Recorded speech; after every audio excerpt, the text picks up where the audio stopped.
My mother came to the hospital, not to comfort me, not to stand by my side during what was undeniably the most devastating moment of my life, but solely to tell me, with a coldness that cut deeper than any wound, that my child, the one fighting for every fragile breath in the intensive care unit, was going to die, and that this was nothing less than the punishment God had prepared for me because I dared to get married, as if the unbearable weight of my grief wasn't already crushing every piece of me from the inside out.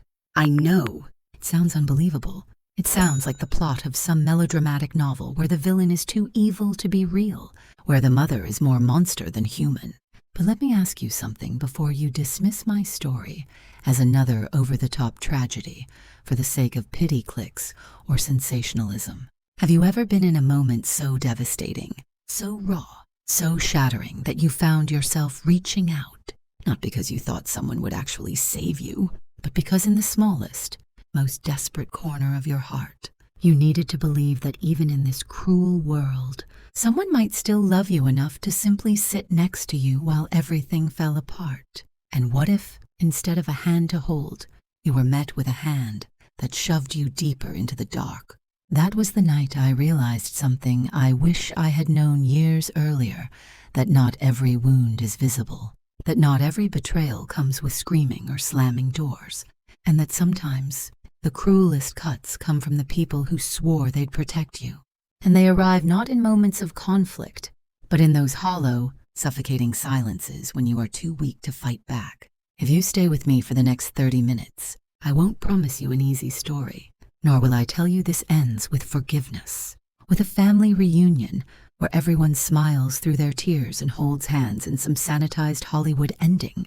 No, that's not this story. But I will tell you something I never thought I would say, something that, if you had told me years ago, I would have laughed in your face, or maybe cried until I couldn't breathe.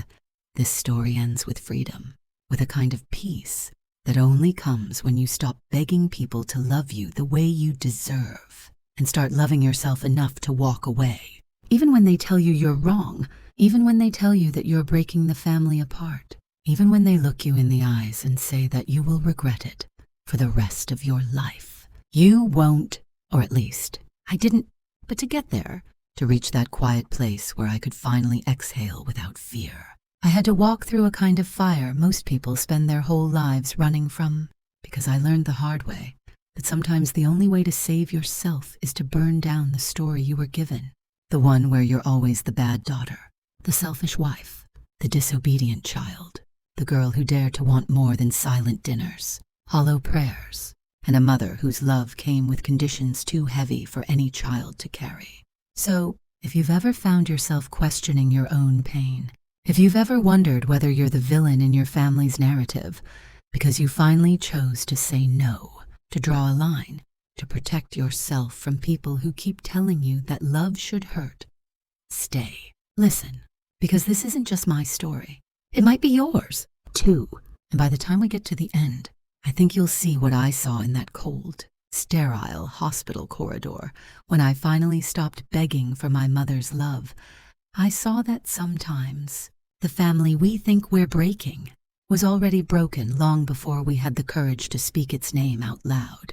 They say words are just air, vibrations caught in the delicate web of our eardrums, passing, fleeting, harmless, unless we give them power. But the truth is, some words don't pass through you. They pierce you. They wedge themselves so deeply into the softest parts of you that no amount of time or healing or therapy can ever fully pull them out without leaving behind a scar that aches when the weather changes or when a memory brushes against it the wrong way. And that night in the hospital, my mother didn't just speak, she carved. She stood at the foot of my child's hospital bed, her arms folded so tightly across her chest, it looked less like a protective stance and more like a fortress, as if she was barricading herself from the sight of tubes and monitors and the fragile body of a baby who hadn't even lived long enough to understand what a mother was supposed to be. And with a voice as flat as the linoleum floor beneath us, she delivered her verdict. "This is what happens when you mock God," she said, her eyes not on me, not on the child fighting for air, but somewhere above us. as if she was reciting from a scripture only she had been given access to. And in that moment, I realized she wasn't talking to me. Not really. She was talking to the version of me she'd crafted in her mind. The rebellious daughter who had spat on the rules. The selfish woman who had chosen her own happiness over the family's reputation. The sinner who needed to be punished so the balance of the universe could be restored. And the worst part, for a flicker of a second, in the dead silence that followed, I believed her, because that's what years of slow, calculated, generational gaslighting does to you.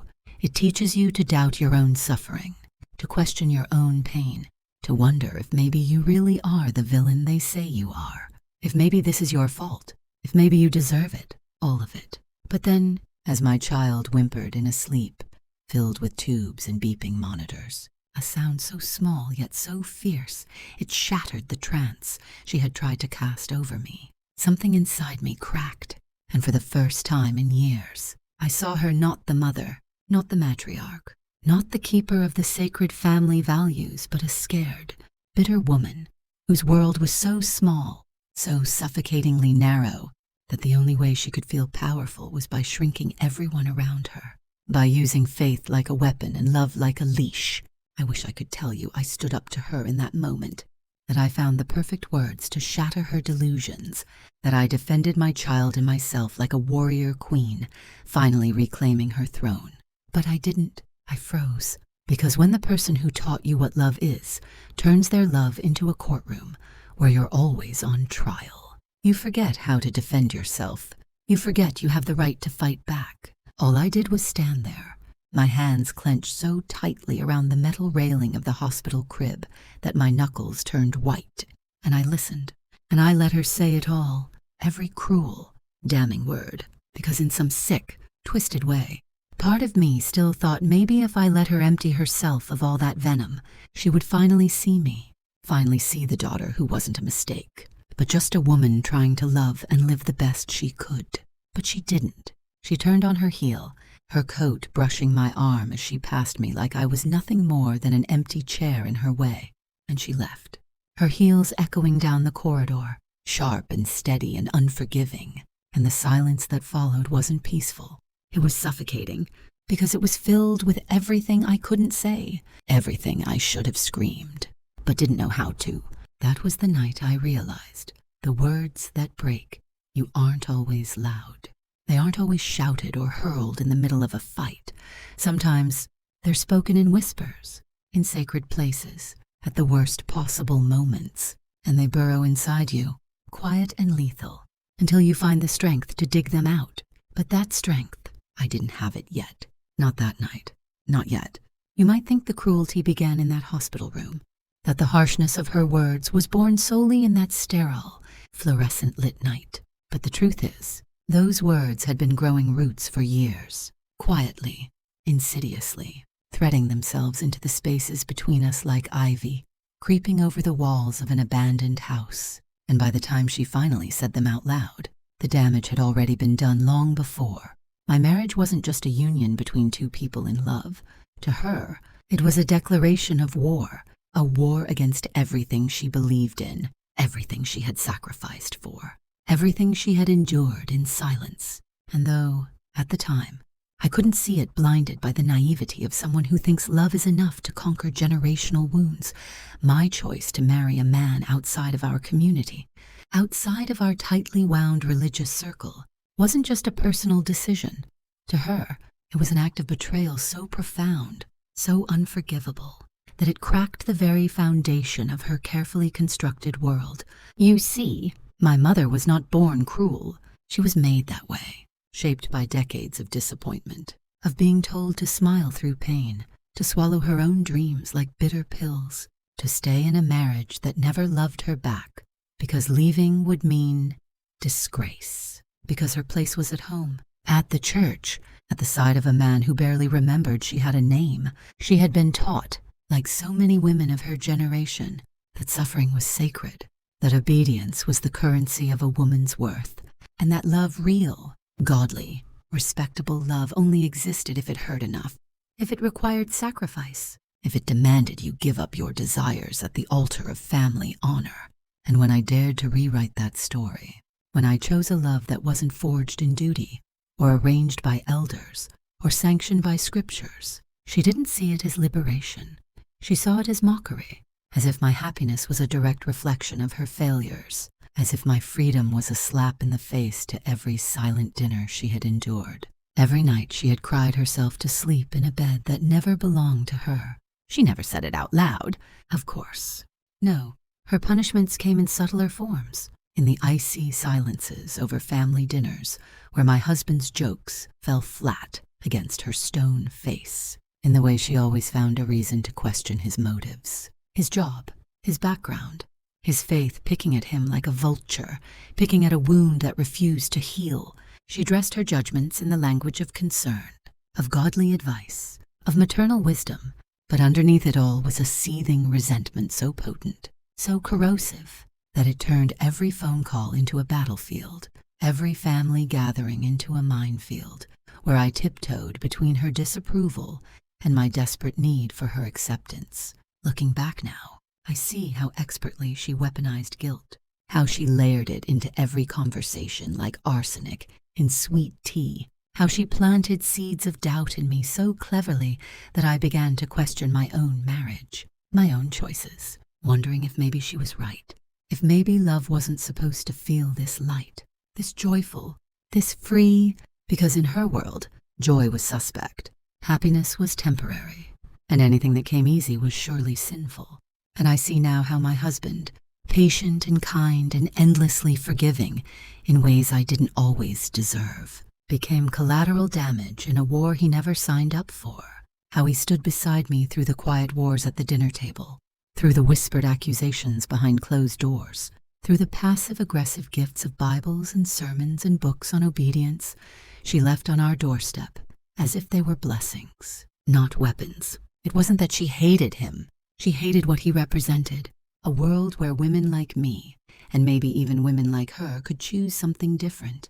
And the tragedy of it all, part of me still wanted her approval, still needed her to look at my life and say, "You did good, daughter." Even as I built a home filled with love and laughter and safety, even as I raised a child with a man who cherished me in ways she had never known, there was still a part of me that craved her blessing, her validation, as if without it, none of it counted. That's how deep the roots of generational control go. They don't just choke you, they convince you that you're nothing without them. And it wasn't until that night in the hospital, standing between my dying child and the woman who brought me into this world, that I finally saw the truth with blinding clarity.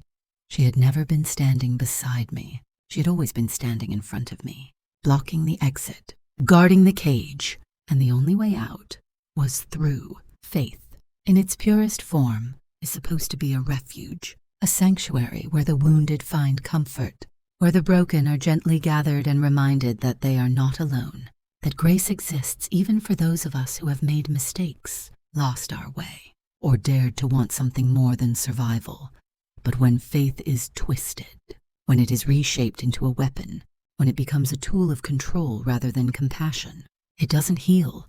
It wounds deeper than any sword, because it cuts into the places where we are most vulnerable, where we long to belong, to be loved, to be seen as worthy in the eyes of something greater than ourselves. That is how my mother used faith, not as a bridge, but as a wall, not as a lantern in the dark, but as a torch to burn down anyone who dared to step outside the rigid blueprint she called righteousness. And in that, she wasn't unique. She was a mirror of an entire generation of women and men who were taught that obedience, not understanding, not curiosity, not personal connection to the divine, was the highest virtue. They had been raised in churches that preached fear over love, submission over grace, punishment over forgiveness, and by the time they became parents, they didn't know how to separate their love for their children from their terror of a God they had been taught to fear more than they trusted. It is, tragically, a pattern I've seen echoed over and over, not just in my life, but in countless stories whispered in support groups, in Reddit threads, in late-night conversations where people, now grown, now parents themselves, quietly admit that they are still unpacking the damage left by households where faith was synonymous with fear, where love always came with a list of conditions that felt more like chains than gifts. I once read a post from a woman in Ohio whose story mirrored mine so closely, it sent shivers down my spine. She wrote about how her parents disowned her for marrying outside the church, how they told her that every miscarriage she suffered was God punishing her for stepping out of line, for daring to build a family without their blessing.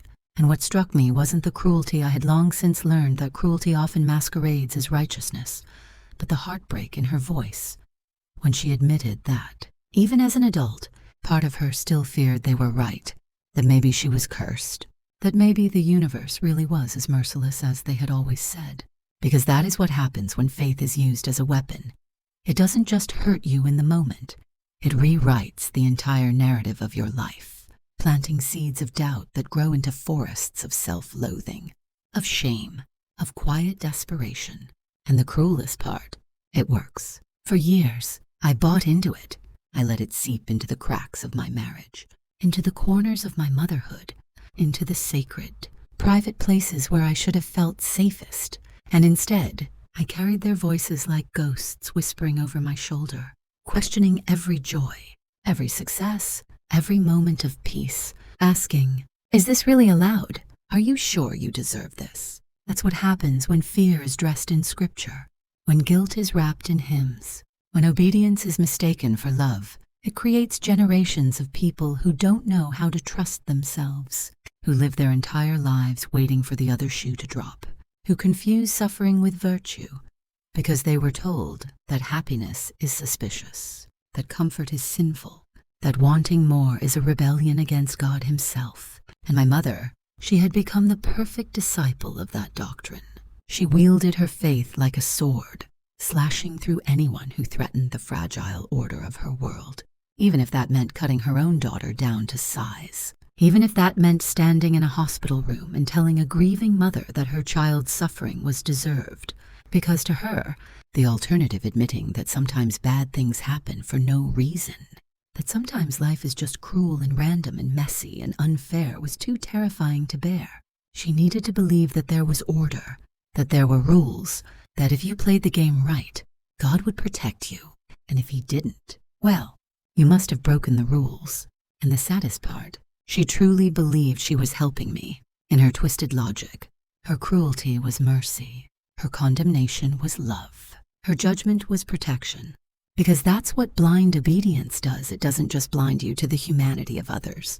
It blinds you to your own cruelty, cloaking even your harshest words in the false glow of righteousness. It wasn't until much later, through therapy, through books, through long, tear-stained conversations with people who had walked the same path, that I realized something that both broke my heart and set me free. She wasn't the voice of God.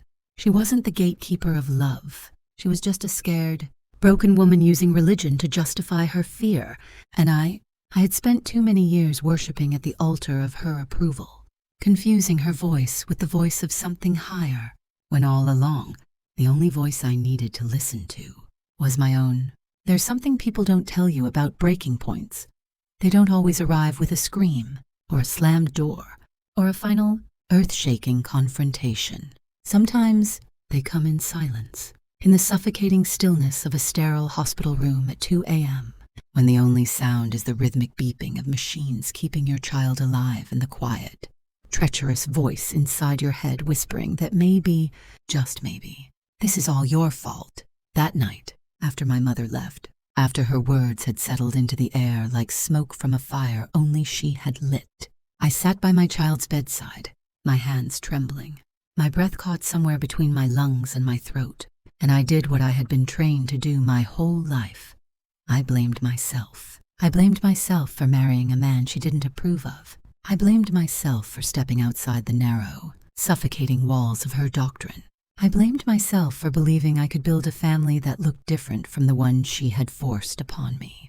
I blamed myself for the wires, the tubes, the monitors, for the fact that my baby, my innocent, perfect child, was fighting for every breath under the cold, indifferent glow of fluorescent lights. And somewhere, in the back of my mind, the echo of her words, This is your punishment. This is God's justice wrapped themselves around me like chains, dragging me deeper into a darkness I didn't know how to escape.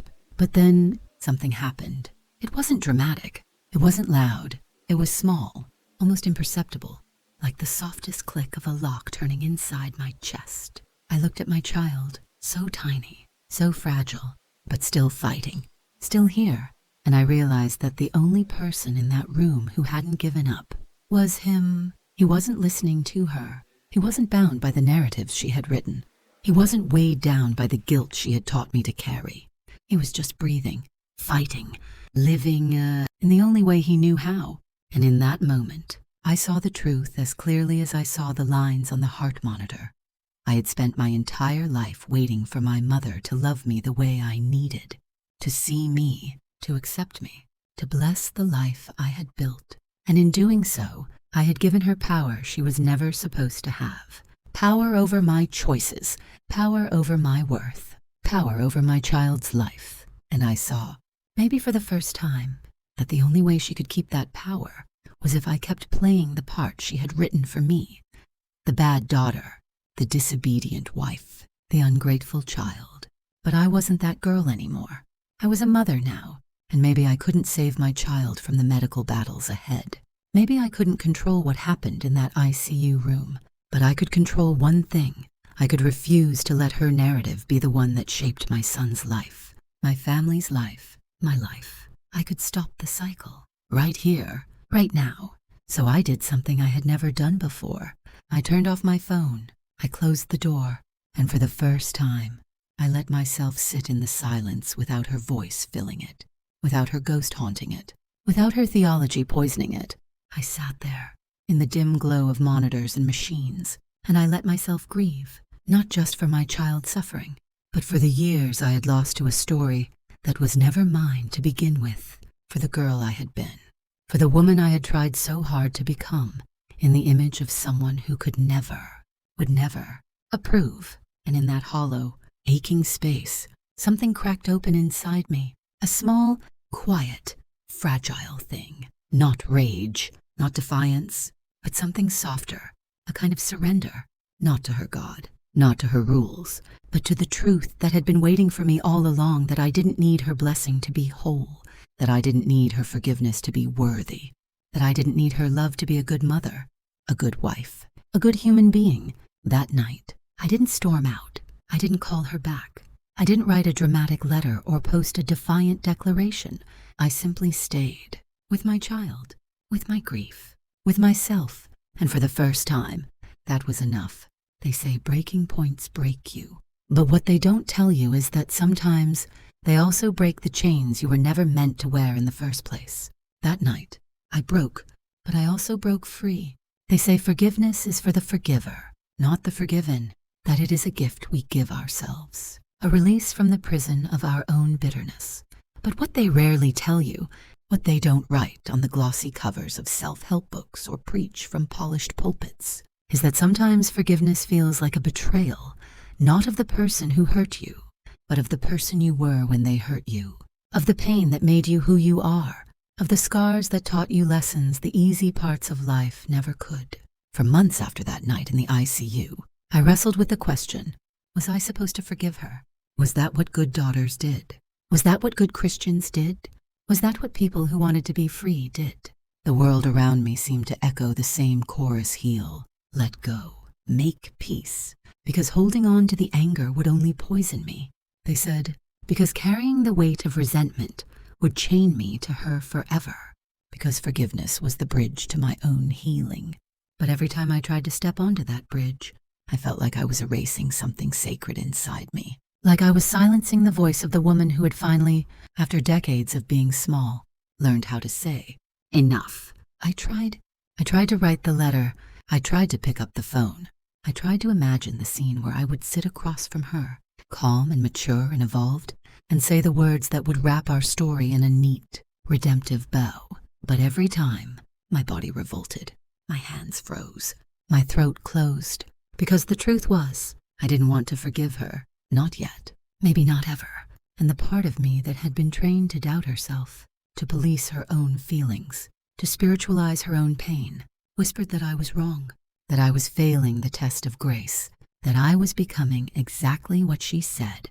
I was bitter, cold, unforgiving, but the woman I was becoming, the one who had sat through the darkest night of her life and still breathed, the one who had chosen herself and her child and her peace over the toxic script of obedience. That woman knew something the girl inside me hadn't yet learned, that not forgiving her wasn't an act of hatred. It was an act of survival.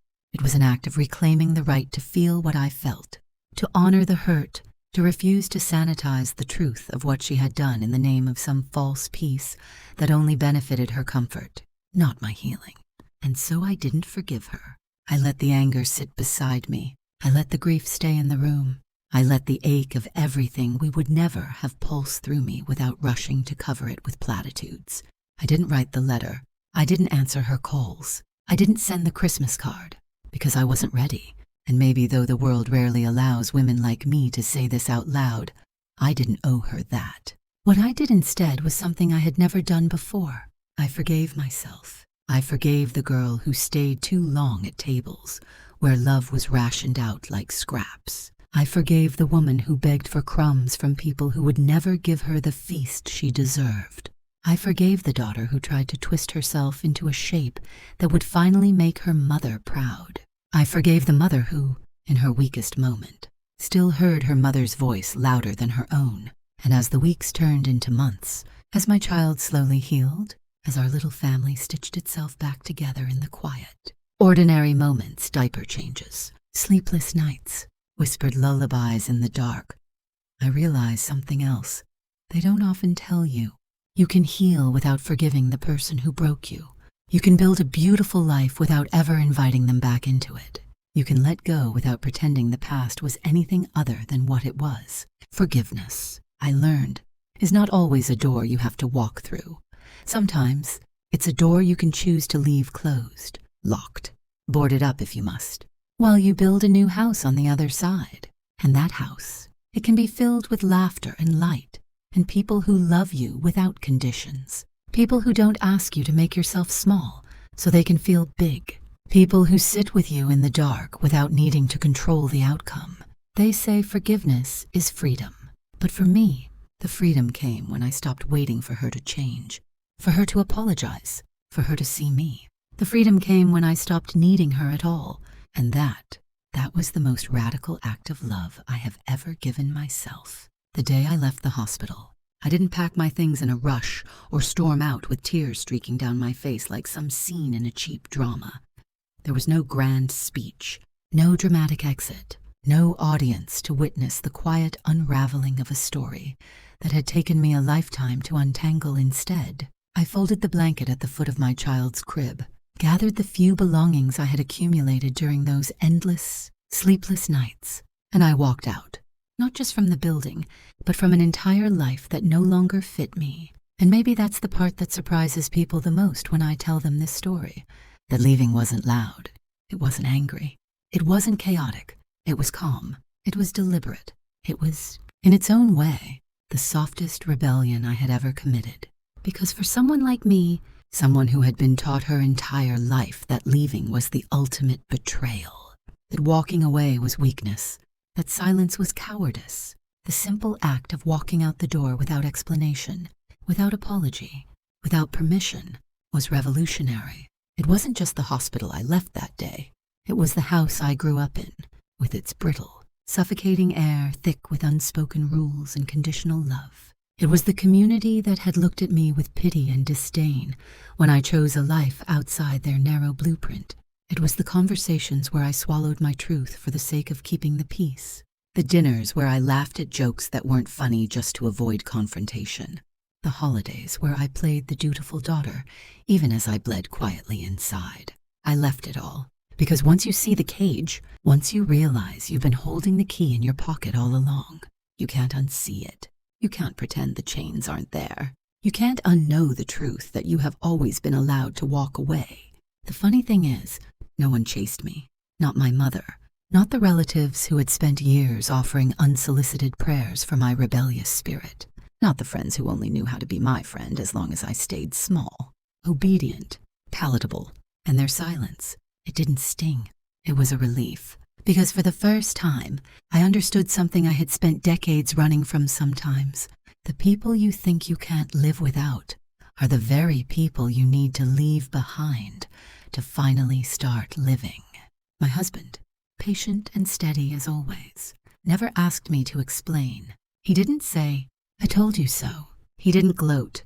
He simply held my hand as we stepped into the quiet, unfamiliar space of a life without them, without the noise, without the expectations, without the ghosts of a family that had never really been mine to begin with. And it wasn't easy. Freedom never is.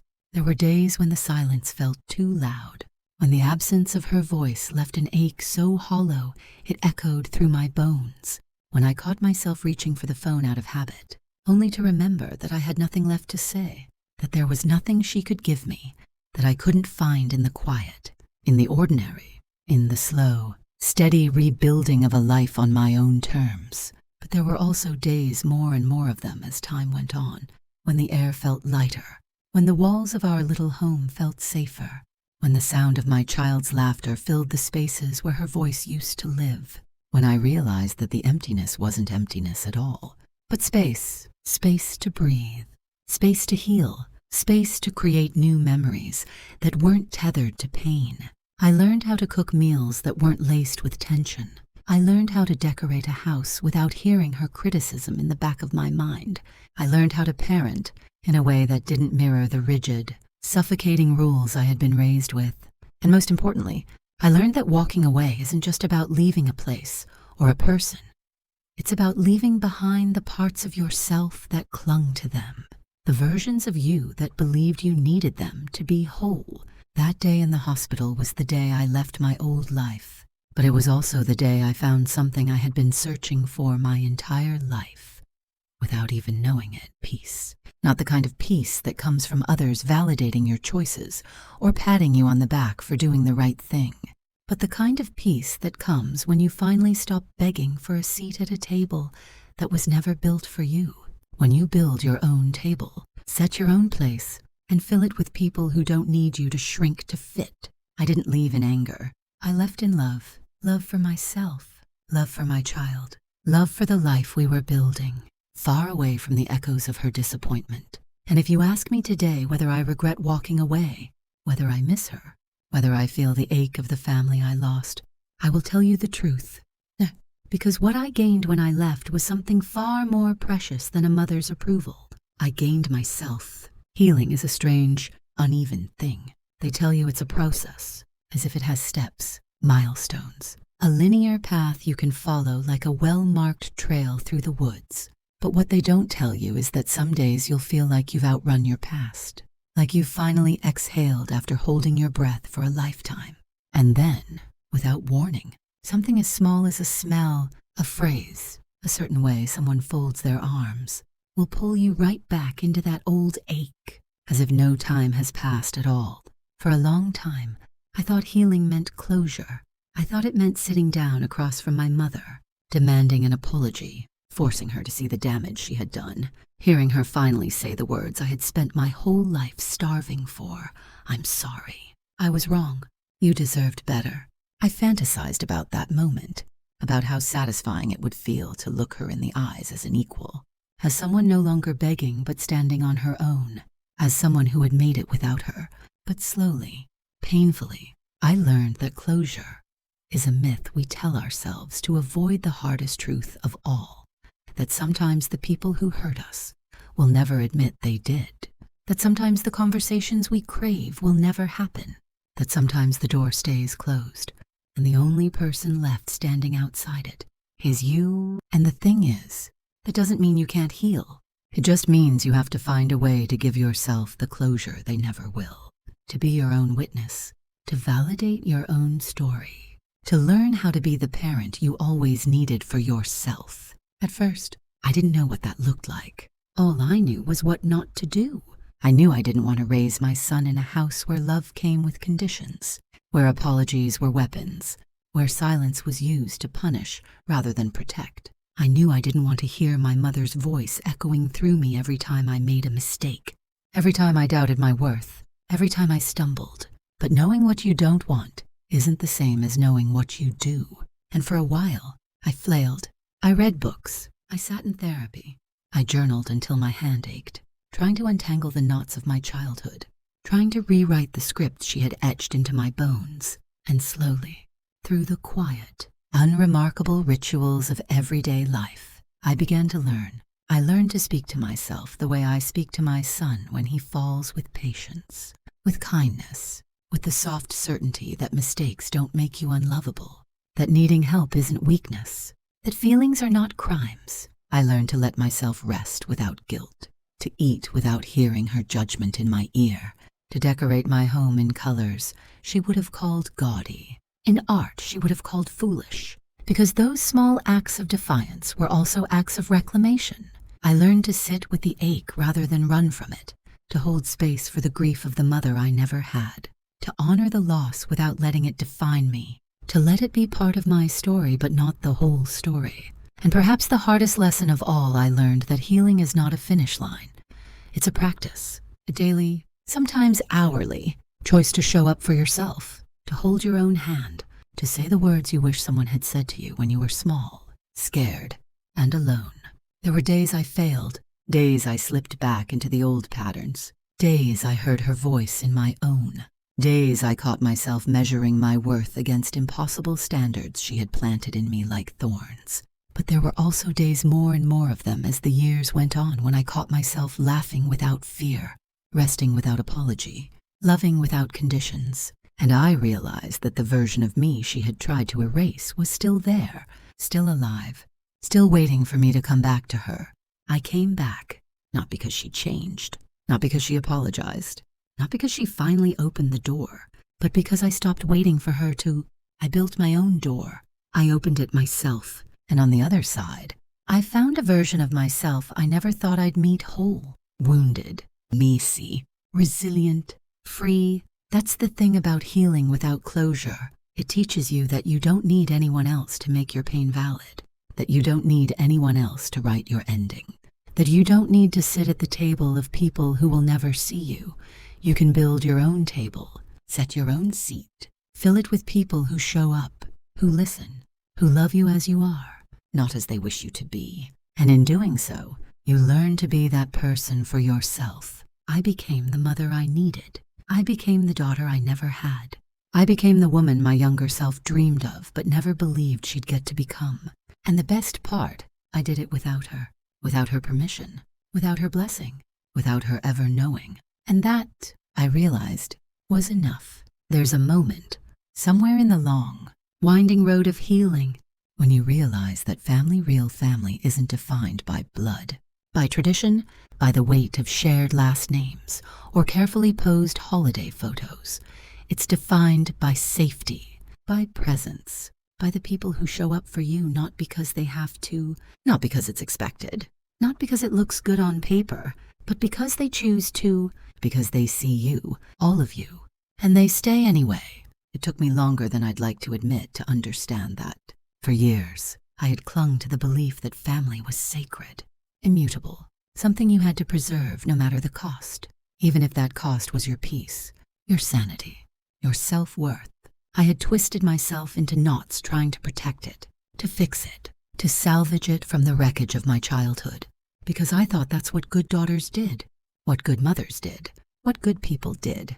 But the more I unraveled those old narratives, the more I let myself sit in the discomfort of everything I had lost, the more I began to see that family, at its core, is supposed to be the place where you can exhale, where you can be soft without fear of being crushed, where your boundaries aren't seen as betrayals, but as blueprints for respect, where love doesn't have a price tag dangling from it, like some bargain bin item you have to earn. And once I saw that, I couldn't unsee it.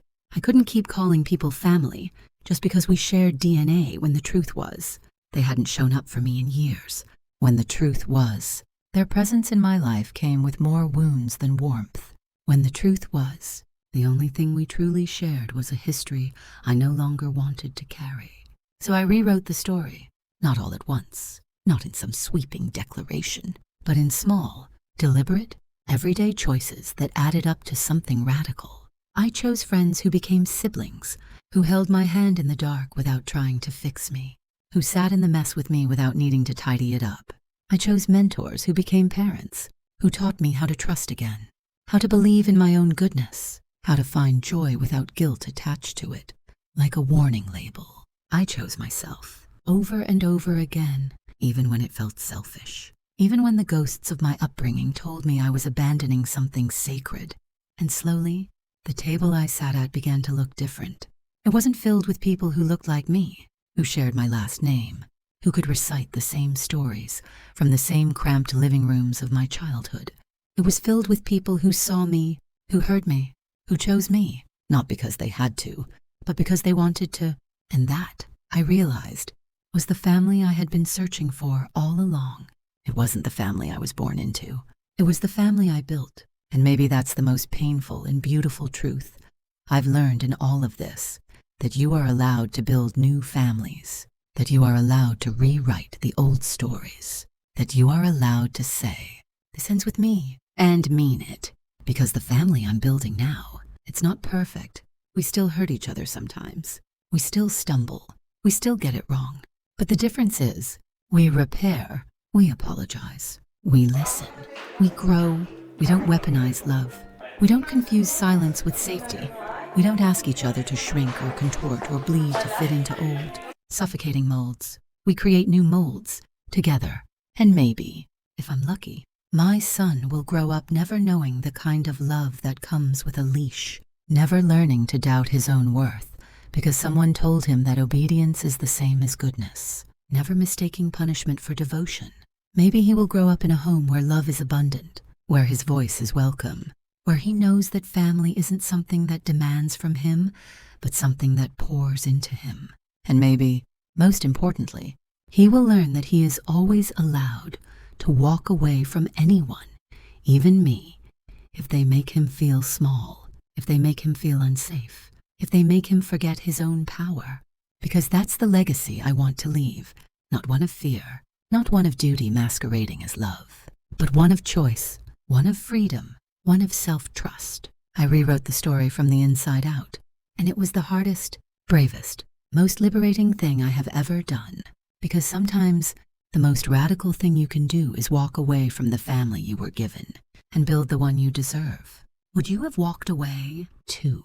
It's a question I've asked myself 1,000 times in the quiet hours of the night, when the house is still and the world feels softer. When the ghosts of the past knock a little louder at the edges of my memory, whispering all the what-ifs, all the maybes, all the roads I could have taken if I had just been a little more forgiving, a little more patient, a little more willing to carry the burden of someone else's pain in the name of family.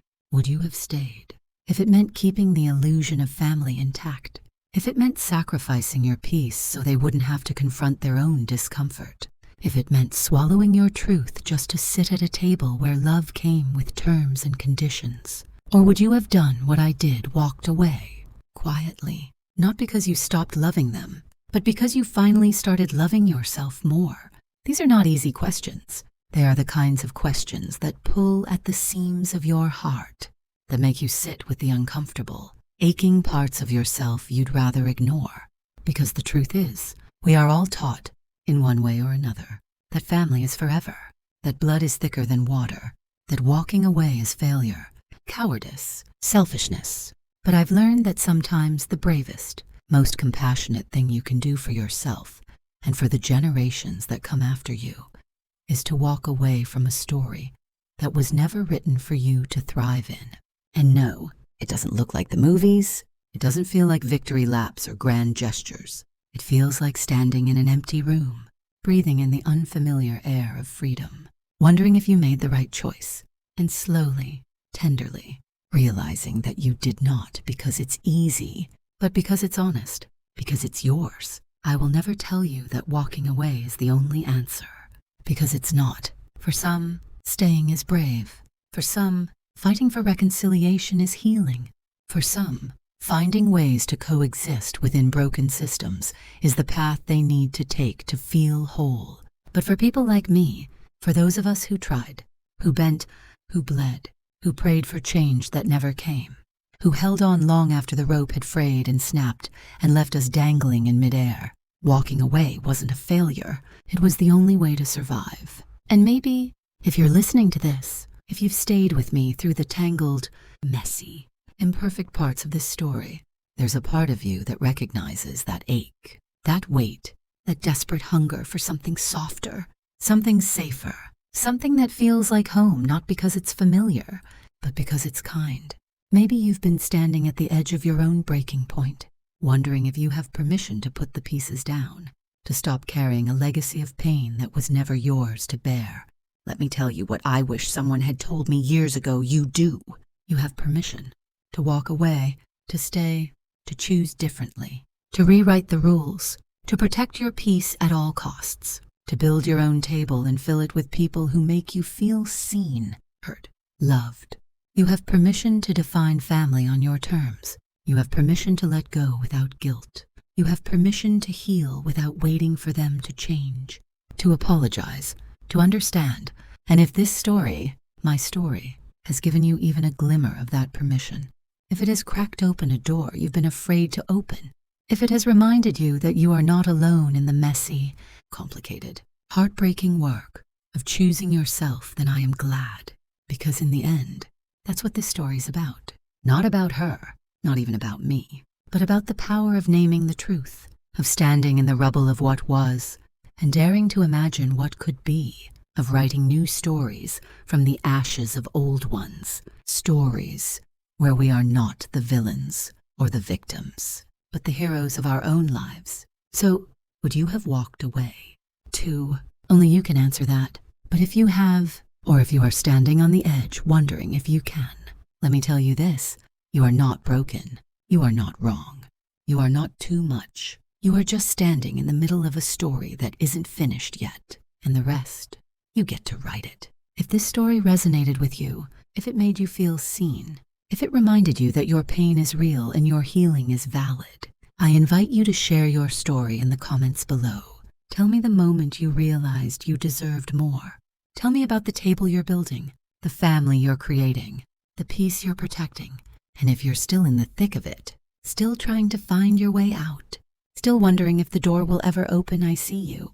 You're not alone. And if this story gave you even a little light in the dark, consider subscribing. Not because I have all the answers, but because sometimes the bravest thing we can do is walk the road together, hand in hand.